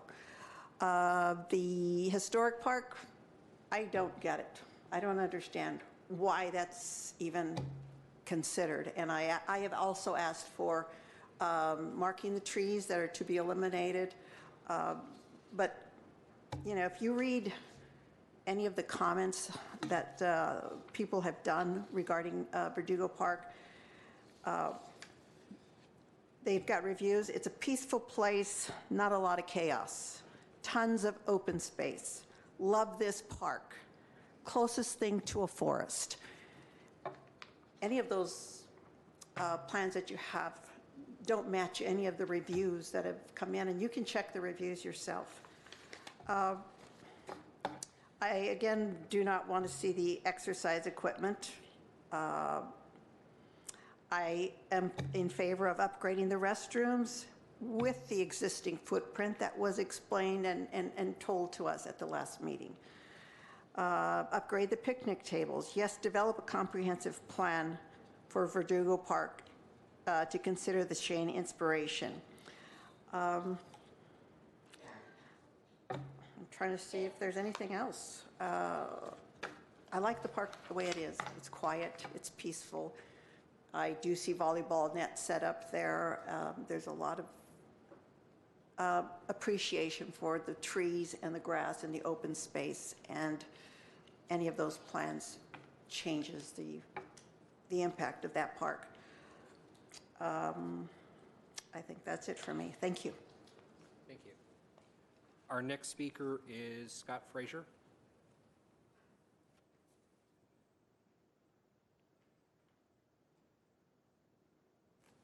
Hello, I'm Scott Fraser. I live in the Neodrora Historic District that's just next to the Verdugo Park.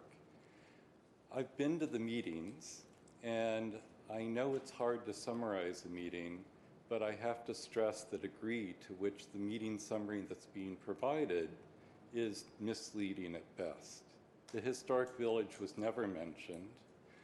There was an amazing, a strong appeal voiced for considering the North and South Park as a unified park.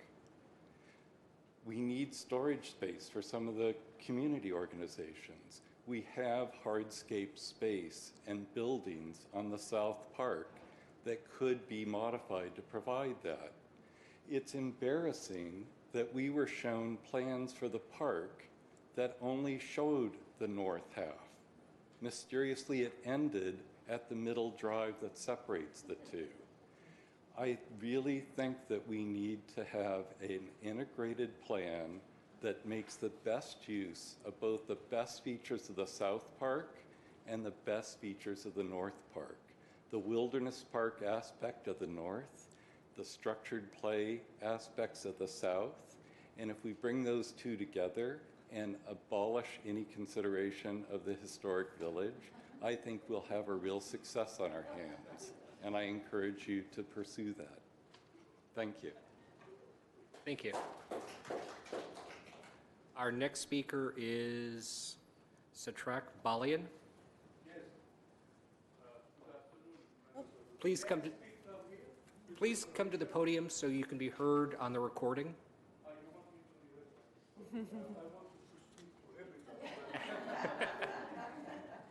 Okay, my name is Satrak Balian. I reside just north of the Verdugo Park on Hillside Drive. I am resident of Glendale since last 10 years, maybe. Before that, I came from Lebanon.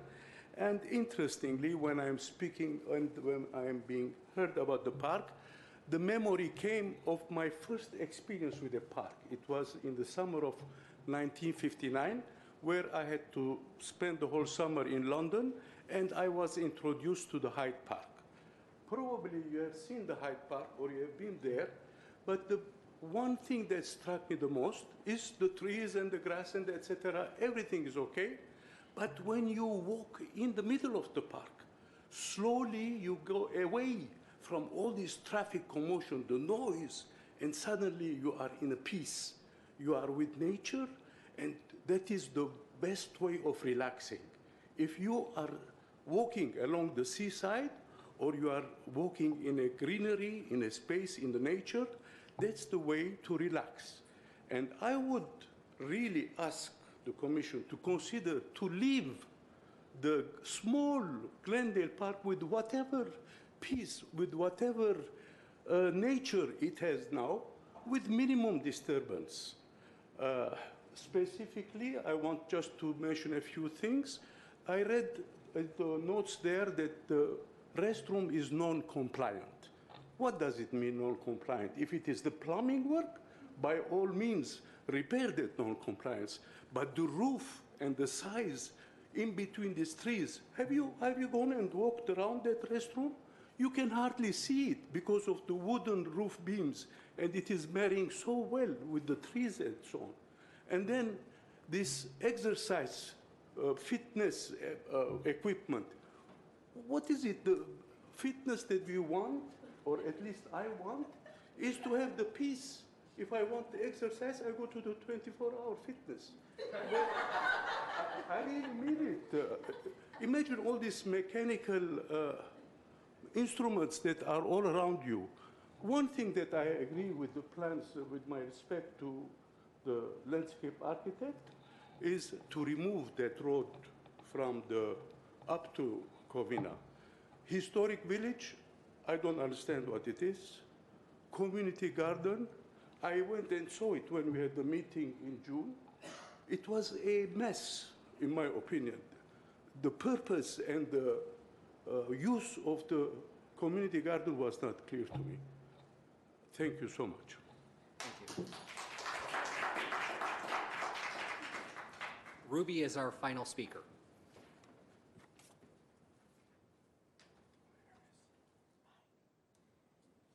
President Michaels, members of the commission, the record will show that Commissioner Wu has left the meeting at 4:05 p.m. I was going to talk to him. How come he left? Good afternoon, Chairperson, Grant Michael, staff, Onik, Susan, everybody. In any case, I'll make it. I have it here as a bullet form. Please state your name for the record. My name is Ruby Ryan. I have some notes here. Absolutely no historic village. We want more green space. Like the lady before me, no concrete, no extra structures, none of those things. We need more trees. I would understand that the dead redwood trees can be removed, but please replace them. If there are trees that are in good condition, small or big, leave it the way it is. It will grow. You don't need to remove those trees, specifically oak trees or any protected trees. And also, I would like to suggest, do not increase the playground. Just leave it. I mean, you can update it. Don't increase the playground. You know that will result either damaging the trees or removing some trees. Additional parking, if it's ADA compliant, that is fine.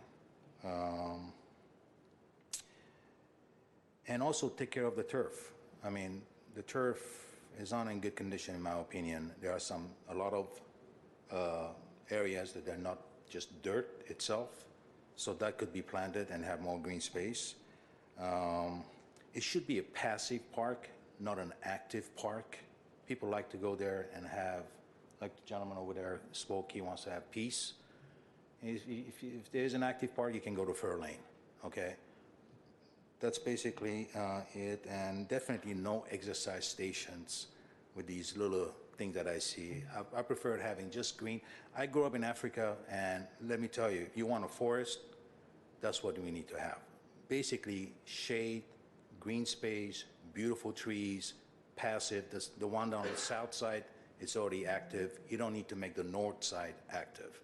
And I don't blame staff at all, especially Onik, Bulokan, and Ara, and the rest of the folks. Wherever it's coming from, I wish, the folks would reconsider and leave it the way it is, maybe, but if you want to upgrade, just upgrade what we just said and what the rest of the folks said. So I appreciate your time and listening to me. Thank you. Thank you. Before we get to commissioner comments, are there any other questions of staff? I do have one question of Glendale PD, if they'd be so kind as to address. As we have talked about park plans in the past, the concept of a drive-through path for PD to patrol the park and provide a very visible presence is something that we've sought to incorporate in plans. With the north side of Verdugo Park in particular, do you feel that's something that's needed, seeing that the existing road serves that purpose now? Is that something you'd like to see in the design of the plan? Commissioner Michaels, Officer Steve Kozis with the Glendale Police Department. I'm in the Community Impact Bureau, and part of our assignment and our duties is to patrol parks, in addition to the patrol officers who are out there working every day. if the drive-through path is part of the plans that staff approves and that you approve, then we'll make use of them. If they're not part of the plans, then we adapt and we'll handle the issues that we need to at the park if there are any. Okay. Thank you. That's the only question I really had. Thank you. The other question I had is for staff. What is the rationale for separating the north and the south as far as the design of the master plan for the north and not addressing the south? Excuse me, President Michaels, members of the commission, back in March of 2016, actually in December 2015, the department was asked to develop a strategic plan to use DIF funds. And as part of the DIF strategic plan, we needed to, we looked at different types of projects within the city, more towards the south end, but we saw a need to replace or renovate the restrooms at the north end of Verdugo Park. So we decided to do a mini renovation master planning just for the north end. For the south end, the master planning for south, we already have all the amenities there. We are built out down at the south end. Eventually, within the next few years, we will replace the playground, but we do have the skate park, Stengel Field, the baseball field, the large picnic area. We do want to replace the wooden picnic benches with concrete tables. We're working on that. But as for master planning, we just need to, staff decided just the master plan in the north end. I have two questions then. First of all, I wanted to know if the community room is actually going to have storage space available for charitable organizations to store their stuff? Is that the intention? Okay, in the beginning, like I had mentioned earlier, we were looking a room the size of Griffith Manor Park, but we did reduce it to just, 15 to 1,800 square feet. A small community room will hold maybe 20, 25, 30 people with a storage room for our program supplies. So I have the day camp program there. We have about 50 to 60 kids in our day camp program.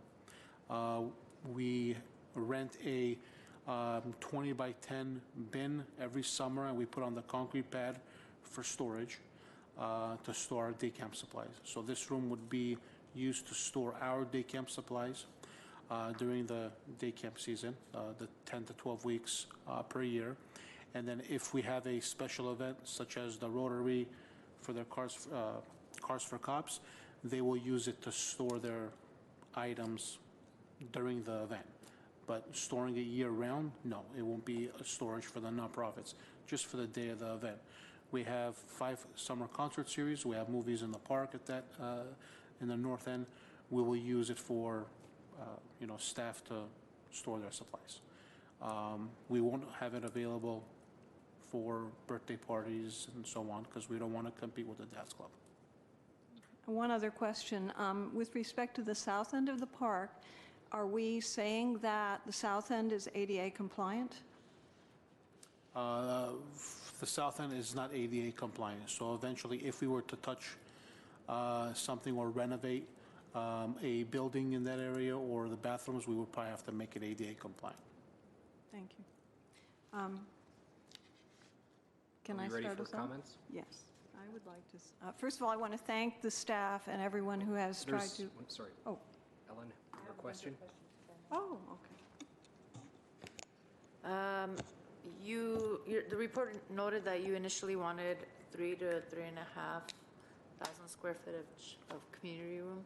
Can you explain the need for that and why that size was particularly proposed? Like I mentioned, we want something like Griffith Manor to hold private parties, events, another rental generating revenue for us, another amenity for the park. Have something similar to what we have at Griffith Manor, Joe Bridges, Dunsmore Community Building, and so on. That was the ideal plan when we were developing the DIF strategic plan. Is this something that you see that the city overall is lacking and needs, or is this something that you see as an opportunity for revenue? It was an opportunity for revenue, but after hearing, the community during the last two community meetings that were held, we did reduce the size to no more than 1,800, just the footprint, so we won't have to take away the sycamores around that area. How many people attended the second meeting? Second meeting, I believe, was Find it, I'm sorry. 32, if I'm not mistaken. How many were repeat from the first? About Do you know? 25. So I do have to voice my concern about the number of individuals and organizations that have actually given input to this. With a city that has over 200,000 people living in it, to have technically a repeat of 34 individuals, I'm just going to give it a larger number, for such a big project it really is concerning to me. I would really like to see, I know I talk about this during every meeting, but I'd like to see a more diverse feedback from the community. I understand that a lot of the feedback that we received are from folks that live around the area, and that for me is very, very important. But this park is something that's used, is a place that's used by the overall community. And so if there are opportunities for us to go back to the community and for us to do a better job at community outreach before we go to the city council, I'd really like to see that. And then in the future, I know the city has lists of community organizations that have membership that represent a larger population. I'd really like us to take our plans and go and do the community outreach to each of these organizations, and not just plan one or two meetings where they're invited, and if they're able to make it, they make it. If they don't, they don't. So if we can, and I think we also have a lot of volunteers that are able to help with that. I'd like to see that be put into place. The number of parking spots, was that addressed? I think one of the speakers was... President Michaels, members of the commission, number of parking spots, we're looking at 5 to 7, just for ADA accessibility for the playground. As for outreach, we did email all of the neighborhood associations citywide, all the nonprofits in the area. I know Iris keeps a list of all the nonprofits for our newsletter. We sent multiple emails, put on social media. We announced it. We'll see if we can have another meeting, depending on the feedback that's provided this afternoon, and we'll go from there. And I'm not talking about outreach just for the community meetings, and I know it's a lot I'm asking from staff, but sending these plans over to those organizations and obtaining their feedback, because again, I really think that we need to cater and get feedback from a larger group of folks.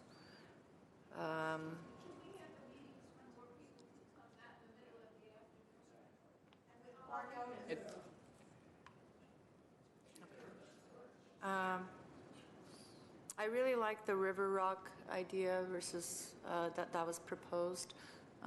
If there's possibility for that, President, I don't know if I can go into comments, or if I pass it on to Commissioner, because she initially had it as well. But those are all my questions. I think Commissioner Wilson has been eager to give her comments. Yes, I have. Thank you.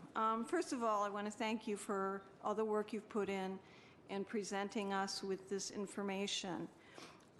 However, I do prefer that we consider the entire park at once. I think it's more cost-effective, and I think we can't make fully informed decisions without doing that. I'm an advocate of that ain't broke, don't fix it. I think the park has a certain character as it is, and probably needs mostly minor repairs, cosmetic updates, and of course to be brought into compliance with ADA is very important, and it's not an elective thing. We need to repair things, paint items where needed, replace broken portions, obviously improve the condition of the turf, fill in bare patches. I would like us to lose as few trees as possible, and particularly if we have to remove the non-native redwood trees, which of course, if they're ailing and in decline, they have to be removed. But I feel that we should replace the trees, especially along the borders of the turf. There should be trees, and replace them with native trees that are going to provide a lot of shade. In particular, I think oak trees are very good, and they can be pipe irrigated so that the roots go deep down and it doesn't present as many problems with roots in the future. There's a place in the park, and this is more of a question, I guess, where there's like a rectangular, it's like just a dirt patch with lights at either end and some posts sticking out of the ground. I don't know what that is. Do you know what I'm talking about? It's the horseshoe court. Oh, and is that actually used? I haven't seen anyone use it. I've never seen anybody using it. It seems a little hazardous with those posts hanging up out of the ground. I would prefer to see that landscaped and maybe add some bench or something in there. Now, we've already heard that the maintenance yard is like a hub for a lot of parks, but it's right there in the park, which makes maintenance of this park rather convenient. I guess that house is for the caretaker to live in, is that correct? Okay. Obviously, the community garden needs to be cleaned up, and it needs attention. I don't know how you get into the community garden. I don't know where the access is. I would not want to see that replaced with additional parking. I think the playground that's there is large enough, but I'm not 100% clear on what was Shane's inspiration, if that's somehow a special playground for atypical children. I mean, that might be something that has value, but I hate to see us removing healthy shade trees. They provide a lot of shade for the playground for the children that are going to be playing there.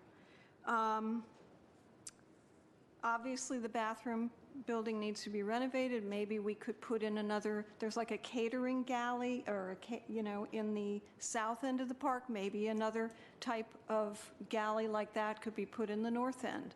I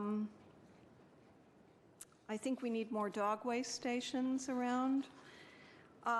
There's a cement circle near the playground in the north end. I don't know what that is. It looks like maybe it's something used to be there that's now defunct. That could be re-landscaped or whatever. I sympathize with the need for the walkways. I think that's fine, but I hate to sacrifice a lot of turf and open space, and I certainly feel that the historic village is inappropriate. I think that historic structures are historic in situ. They should be historic where they are. They lose a lot of their value when they're moved. I know that the Doctor's House Museum was moved to Brand Park, and I get that, but I also think that this is opening a whole can of worms in terms of upkeep and maintenance. Who's going to take care of these structures? I mean, it's exorbitantly expensive, and it's not necessary, and it's not consistent with the character of open space. The city has a severe shortage of park space, and I think that's what we need to preserve. Finally, I would like to see a detailed budget for this, because I don't understand. I see where you see the money is coming from DIF and et cetera, but where is it going? How is it being spent? It's a lot of money. I think, as many speakers said, and I'm sorry to repeat what they said, but sometimes you have to repeat things to get the preponderance of what people think. I think that money could be used to acquire open space for the rest of the city that is very deficient in parks. Thank you.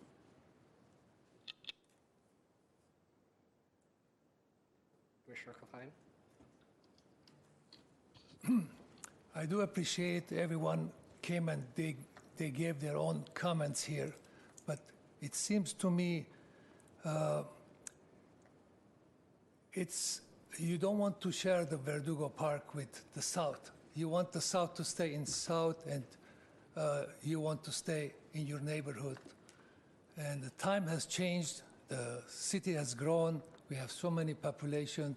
We have to be considerate and share our backyard with the others. We cannot just think about ourselves. So I would recommend our architect, our staff has done a lot of research and they have come up with ideas. Let them reconsider if there is other things they can improve, not to disturb your peacefulness. And then let's think about sharing your backyard, the Verdugo Park, with the South, not just saying, let the South do their own thing. That's my comments. Why did you spend the money raised in the South? I understand the comment portion has been closed. I think the comment is not the north and south versus the city. Those are the It's users in the park far from the south. Many of them are. I don't talk to them. Very insulting. Commissioner Satrin? So I do agree that I'd like to see a smaller amount being spent on this project and to save some of the funds for it to go into South Glendale, if that is possible. Can you walk me through the exercise machine and why you guys felt that you needed to put that there?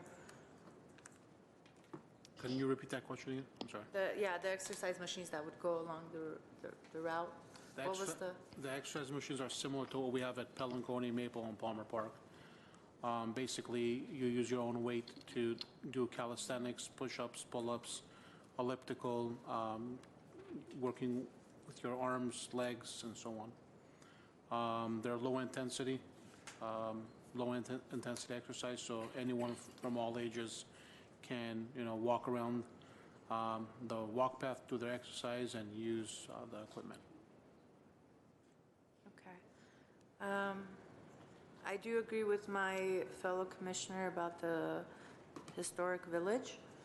I do also like to see historic properties be left where they are. I think that's the beauty of having things where they are and understanding the context of what you're looking at and where you're looking at. The residents had requested that we mark the trees. Is that something that's possible? We can do that as part of the schematic design. This is just all conceptual.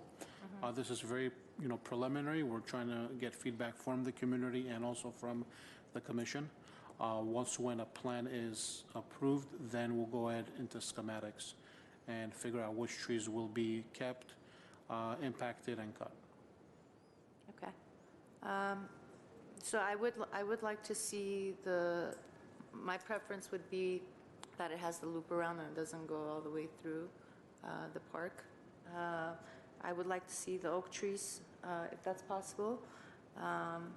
And again, if we're able to save some funds and use that for South Glendale, I'd prefer that because I know that there's a dire need to have more green space there. And if we are able to, please mark the trees when the time is right for the residents to see. And I like the proposal for the river rock versus the paved pathway. I think that's all I have. Thank you. I agree with the goal to preserve as much open and green space in the park as possible. I will remind everyone that myself and the commission, when we were discussing the recommendation for the development impact fees that came from the large development in South Glendale, the recommendation for myself and the commission was to require more parkland. I do want to reiterate that I still believe that, and insofar as there is funding, acquiring parkland, I think, should be a priority for the department. The drive path specifically, I would support its removal and returning that to turf, particularly if Glendale PD has no concerns about enforcement and that the existing path through the park they feel is sufficient and they have enough visibility in the park. In talking about the walking loop, the clarity on the curb, are we talking about a raised concrete curb, or are we talking about something that is flush with the turf and the GG pathway? As President Michaels, members of the commission, the current concept is right adjacent to the DG path on both sides, put in a concrete curb that is flush with the DG as well as the turf. And the reason why we chose concrete is for long-term sustainability of both the DG and the turf, it is the ideal option. The River Rock concepts look great for individual houses, but in a commercial setting where you're talking about thousands of linear feet, even as beautiful as it might look and as it won't look as concrete-y, it really isn't going to work because the turf is going to continually grow over there. We actually edge every 2 weeks. Imagine having to edge with River Rock where it could create some slippery issues, it's going to be uneven. So we're going to have a lot of trip and fall concerns within a large park where kids are playing and people are using. So it's not ideal to have the River Rock. Although it will look nice, I have it at my house, but it's not accessible by the public. So the River Rock concept, along with the DG, is probably going to create more problems than solve. But the concept would be flush to the ground to be able to maintain DG where it belongs and the turf. We've looked at other options. We've tried in other sites as well. There's the metal edging, but you really cannot sustain the DG where it's supposed to be. Turf will start growing over to the DG and DG onto the turf, and it creates more problems for sustainability of the path where it's supposed to be than not. That's been our experience. So, talking about the concrete curb as more of a flush border, I'm in support of that as an idea to explore. You could try stamping the concrete with a pattern so it looks more decorative than just simply flush concrete, something that might be a compromise between the River Rock and a more commercial, smooth concrete look. In regards to the separation of the north and the south park, I do like the idea of the perimeter walk paths around parks in general. I would ask that we explore having a perimeter path continue around the north and the south part of the park. And in the 3 plans that were proposed, there is no way to go all the way around even that north loop because of the commercial yard. The walking paths seem to go to it, but if I wanted to go 3 loops, go a little further, there is no clear way for me to use that path to make laps. So as we reconsider the walking pathway, I would consider it for the entire perimeter of the park, both north and south.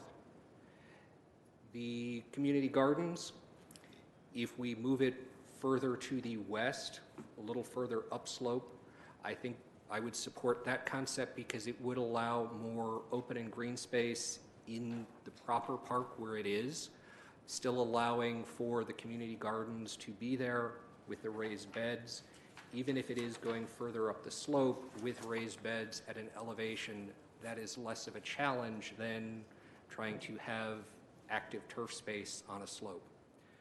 The community room, with the understanding of the MOU of the operation for the Dad's Club, I'm pleased that this is not going to be a rental facility. I do see the need for a facility for the Parks Department to run and operate programs out of the north end of the park. To that end, I don't want to see this as a storeroom. If storage is needed, storage could possibly be facilitated at the yard for longer-term storage or storage for events. I do want to go ahead and remove during the summers that metal shipping container from the middle of the park that's used for programming supplies. The one final question I have, and perhaps staff may be able to address this, in programming events like the concert in the park or the movies, with the removal of the drive path, is that going to pose a problem either logistically or to the turf in setting up the stage or setting up equipment for the programmed events that would be using the lawn or the north end of the park? President Michaels, member of the commission, there will be no impact to any special events that we currently held with any of these plans. We should be okay. I mean, we drive on the grass anyways while we set up the table, the stage. But if we'll have the roundabout or the turnaround that has a large enough space to have our trucks access it and make a U-turn. We've talked to the fire department. It will have just enough space for the fire department also to come in and EMS personnel to come in and turn around. So as in terms of special events, we should be okay. And looking at a direction, looking at the three plans, I don't think there is any one plan or a plan that I can offer modifications for that I could support or make a motion to proceed with.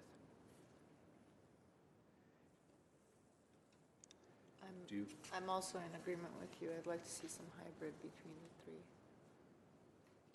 I also concur. I could not vote for any of these three plans today. Okay, President Michaels, members of the commission, what we'll do is we'll regroup, take all the information that was provided to us today by the commission and with all the oral communications and the emails we've received, and we'll come up with Concept D or some type of hybrid plan that would include all the requests and from staff's point of view and also the commission's point of view and the public's point of view. So I understand the timeline moving forward. I understand the interest. I want to thank everyone who did submit comments and agree that greater outreach and more comments should be received.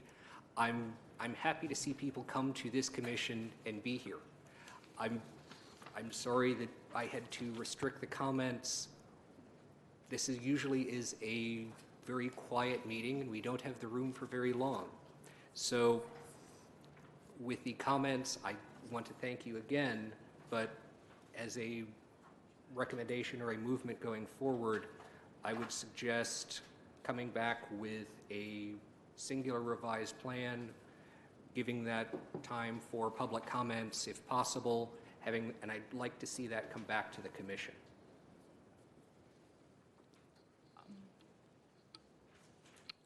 President Michaels, members of the commission, I'm sorry if I heard you correctly, just to repeat, you said you wanted to see the plans come back to commission with an additional period for comment? I'd like to see the plan, a revised plan, come back to the commission, if possible, with time for that plan to be presented to have a public comment period. Are you saying before it goes to council, city council? Before it goes to city council.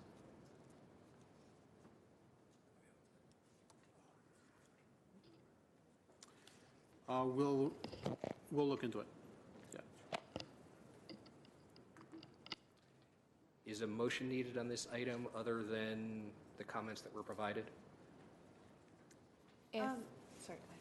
If one of the commissioners would make a motion with the feedback that you gave so that we could then take your feedback and incorporate it into either the city council report or in revising the plans, that would be great. So if somebody, you don't have to repeat everything. The one thing that I noted, and I try to take notes and we could always go back to the meeting, is if there was no consensus from the commission on certain feedback, for example, the drive path, some of you said you prefer a turnabout, some said remove the path altogether. And so if there was consensus from the commission for us to be able to either take to council or consider as part of the revised plans, that would be great. So from what I heard, nobody seemed to be in support of a historic village. Everybody seemed to want to do minimal, and if there are funds available to keep it to be used elsewhere. I think the drive path is one area that I wasn't able to get a full consensus from the commission. So if you guys could at least let us know which way, or if there is a specific preference. Seemed like there was. If we yes. take those items one at a time. Of course. On the drive path, are people in favor of removing the drive path? Not completely. Not completely. Are we taking one item at a time? Or in the comments to staff, staff is looking for consensus. I'm just looking to see if the commissioners can provide that consensus on a point-by-point issue. Then can I bring a couple more then? The restrooms would be a yes for me, the renovation of the Well, restrooms. let's let Director Alexanian go through her list, and then if anything is missed on her list, we can add it at the end. Do you have more? What are we accomplishing by doing that? Providing the feedback to staff. Is that what you want? What I was trying to say, Commissioner Kalfayan, is that because there was different feedback received from the different commissioners, it would be really difficult for us to say this was commission feedback. So we need some sort of a consensus from majority of the members on the commission to be able to take that feedback to council and say that this is the feedback we received from our commissioners, and or if we were to make any changes to the plan before it goes to council, to be able to say this was the feedback received, therefore we were able to incorporate the changes. So we just want to make sure that there is consensus in what we're hearing from the commissioners, so that we don't have one person saying one thing and another commissioner saying another thing, and then we made a change based on one commissioner's feedback. So that's why I was saying in certain areas that we don't have a consensus, or at least that I wasn't able to get a consensus, I'd like if you guys could please clarify so that staff has clear direction on which way to present and or incorporate. So on the drive path, it sounds like two of Commissioner Wolfson and Asatrian favor some sort of a drive path, at least halfway. So I'm not sure if President Michaels or Commissioner Kalfayan, if you have a preference on removing it altogether, or you don't have a preference at all, whether it's there or not. What was the recommendation of the staff on the pathway? What's your recommendation? On the staff drive path? recommendation. President Michaels, members of the commission, our recommendation was concept A, which would have a drive path with a roundabout so cars can turn back onto the road, so capping off the road towards Colina. Okay. And I would support removing as much of the drive path as possible or relocating it to the west behind the yard. Okay. For the restrooms, it sounds like a few of you were okay with the community building as it relates to being used for day camps, but not being open to community rental. So renovation of the restroom as close to the current square footage as possible with a community room that could be used for day camp for staff, special events and day camp use. Was there a consensus? I think there was consensus on that, but just to clarify. As small as possible.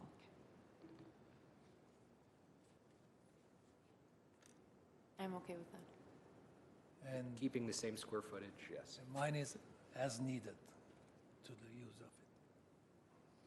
I would actually agree with Commissioner Kalfayan, so I wouldn't want to restrict usage if we are going to have it. So. Okay. Not restrict usage, so they're okay with what needs to be done. Do you want to restrict usage or not restrict? Not restrict. Okay. For the playground, it sounded like everybody was in favor of the all-inclusive playground, correct? Yes. I am. Yes. Okay. No on the historic village? Sounds like there was consensus on that, or? I'm a no. I'm a no. No. Given the square footage that was proposed, that's one issue I didn't address. Given the square footage, that might be 2 homes, possibly 3 that would be relocated. It's too small of a location, in my opinion. Okay. Exercise stations? I am in favor of exercise stations. So am I. I could do without it, honestly. I think there are other exercise stations scattered around the city, but I'd support something minimal, again, on the western edge, outside of the view. We support. Okay. Community garden? I'm sorry? Community garden? I think it needs to be, you know, fixed up and cleaned up and, and kept. So, President Michaels, members of the commission, one thing regarding the community garden is we will like to clean that area up. I was there a couple Fridays ago, and beautiful, I mean, a lot of plants, a lot of trees, and a lot of weeds. But we would like to install 4x8 boxes, similar to what they have at the Monterey Gardens and at Palmer Park. Make it look cleaner, more presentable, and also give access to more residents. Hopefully, right now I believe we have about 20, 25 plots. We want to give out about 45, 50, 4x8 boxes. Something similar to what we did at Palmer. Palmer had 36. We increased it to 50. So this way we can have more users have community garden. I'm in favor of that. I'm also in favor of that. Yes. I'm in favor of that as well. okay. I think there was general support for the walking path. I don't think we have to go individually unless you feel otherwise. Keeping picnic areas, there was general support for that, replacing existing ones and having more. And I have a question. Yes. How many more picnic tables we are adding? Are we adding any picnic tables? President Michaels, members of the commission, what we're doing is we're replacing the picnic tables. We'll add a few here and there, but it's not going to be major. We'll, I know we have a number of tables down at the up at the north end. We're going to be replacing them. We have enough sufficient for on weekends when yes, for the parties? Yes. For parking, I'm not sure I got a clear consensus on the parking. It sounded like everybody was in support of having the minimal ADA parking spaces, but was there general consensus on having the parking where it is and near the roundabout, or? I personally like the roundabout in the middle and the ADA parking that was like right underneath it in that concept. Option A? A, yes. And Yeah. then you had noted 5 to 7. 5 to 7 parking spots, so I would be okay with that. Yes, members of the commission, the ADA parking will be minimal. We'll talk to our friends over at Building and Safety. They said no more than 7, so we're estimating 5 to 7, just so we can have access to, the vans can have access and enough space for wheelchairs and scooters. The park itself doesn't have a parking problem, right? What I don't want to do is, if we're adding these amenities, then create a parking problem, a general parking problem for the residents around the neighborhood. During the weekend, no, there isn't. Okay. Just to clarify, I am in support of the minimal ADA parking requirement. I differ because I'd like to see the parking at the western edge behind the yard. And I'd just like to clarify, I'm in favor of the ADA parking that we've talked about, but without expanding other parking. Right. Thank you. Okay. I'm in support of the ADA and as many as possible parking wherever it's needed. Okay. Did I miss anything? I kind of went through our categories, so I think I covered it all. If there was any feedback I missed, we can go back to it, but I think that was all the feedback that we received. Is there a motion and a second, please? I move that I guess we're moving that you're going to take the feedback and you're taking that directly to council? Is that correct? Or, I'm not sure what's happening. Commissioner Wolfson, the plan was to get the feedback from commission and take it to council and get direction from council and then be able to revisit the plans so that we don't have to redo the plans multiple times. That was staff's plan originally. But if commission would like to give different direction, Mr. Boulanikian can consider that, which... If this is going to council for them to review, provide their feedback, and there would be another plan, a final plan design, and an option for public comment, commission comment, I'm comfortable with that. Okay. Commissioner Michaels, members of the commission, that's what we'll do. We'll take all your notes and put it in a council report. We'll take it to council and have them provide feedback, and then we'll come up with a consensus with all the information that was provided to us. Okay, I'll move it. I already had a motion from Commissioner Wilson. I'll second. But, okay. Roll call, please. Commissioners Asatrian? Yes. Kalfayan? Yes. Wolfson? Yes. Wu is not here. President Michaels? Yes. Thank you. In moving on to the next items, I understand that we have run out of time. I would like to propose that we push the reports to the next commission meeting.